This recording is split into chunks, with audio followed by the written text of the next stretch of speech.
Retailers who are waiting to take your money on the internet. Computer security experts tell us that 80% of the annual online sales happen between Black Friday and the weekend before Christmas. And that leaves room for a lot of scam artists. So here to get us ready for Cyber Monday and the rest of the holiday shopping season is Jennifer Jolly, Tech Lifestyle Editor at Tekka.com. Great to have you with us, Jennifer. Good morning. And this first thing, so I was reading this in the notes, malicious mobile applications. It sounds scary. What is it, first of all, and what does it do? It is scary.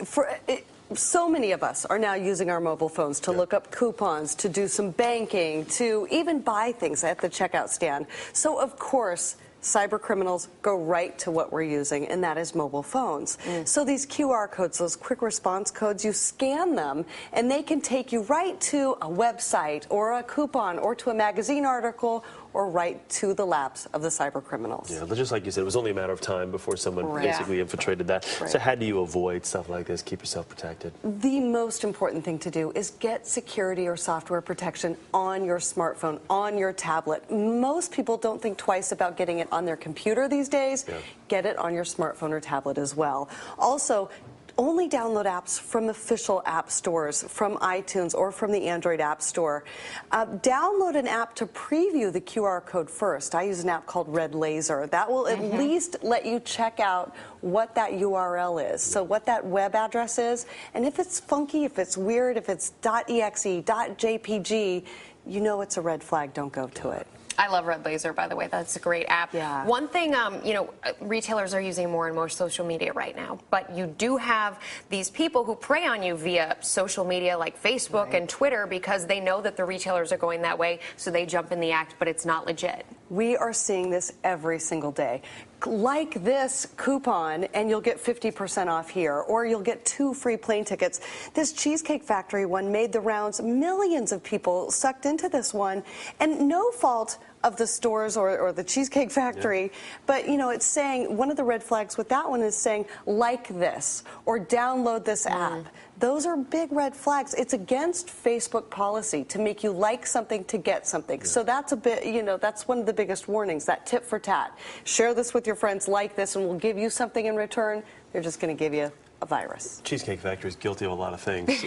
Portion control, first of all, but not that advertising. Not that, So, again, though, if you're involved in the whole Facebook thing, like, how do you avoid these things? Because so many people do just click on likes. If it looks too good to be true, it's too good to be true. You're not going to win an iPad right now. You're not going to win 2 free plane tickets. Don't share your private information, no matter what. Use the direct link to the company site. So if it takes you off to this other weird site, don't go. Don't go to the dark alleys of the internet. Don't do it. Don't do it. Yeah, I mean, you talk about that with retailers, but banks are getting in on the act, or not banks, but people are pretending to be banks. There's shipping alerts that are fake shipping alerts people should be watching for. You're getting text messages on your smartphone that your account's been compromised. Call this number immediately. You call that number and then they want you to provide your bank account number. Don't do that. And the same thing, UPS, download this packing slip and we'll send you something. Don't click the links. Don't call the numbers they give. Call your bank directly, and don't, for the love of everything, don't give out your personal information to these strangers. And finally, how about these gift coupons and giveaways? And is it another element of, hey, if it's too good to be true, ignore it? Absolutely.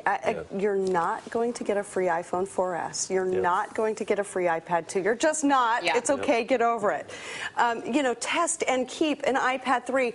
Are you kidding me? There's no. Wake up, people. You will not be the first to know about an iPad 3. That's right. So, again, I go back to that. Use software with browsing protection. Get some protection. McAfee, Norton, Sophos, Kaspersky. Get some of that protection across all of your gadgets.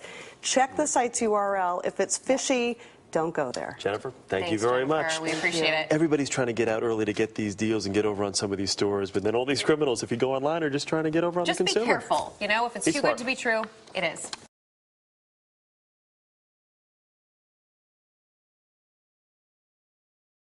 There's a new way to watch 60 Minutes on the iPad. See our stories anytime, anywhere. Available in the App Store now. This morning, Secretary of State Hillary Clinton is breaking new diplomatic ground, making an historic visit to Burma, where she'll meet a Nobel Prize-winning peace activist. That Southeast Asian country, also known as Myanmar, has been mostly closed off to the West since the 1960s. Correspondent Wyatt Andrews is traveling with the secretary. The visit is a gamble and the outcome unclear, but Secretary Clinton will be testing if Myanmar is serious about reform. Clinton will meet with some of the same government officials who were in the regime 4 years ago, when mass protests led by Buddhist monks were attacked by the military, with thousands arrested and an unknown number of people killed. Now the regime is civilian, at least in name, and it's asking to rejoin the world community. It has allowed pro-democracy activist Aung San Suu Kyi to register her party for elections, and it was Suu Kyi herself who advised President Obama and Secretary Clinton to view this moment as an opening. After years of darkness, we've seen flickers of progress in these last several weeks. Clinton is bringing a list of what the U.S. hopes Myanmar will do next. But Suu Kyi, in an internet lecture last month, called on the regime to release the hundreds of remaining political prisoners. Unless a country is free from prisoners of conscience, it's not a really free country. Two of the world's most influential women will be discussing if the baby steps taken by Myanmar deserve more of an American response. Wyatt Andrews, CBS News, Naypyidaw, Myanmar.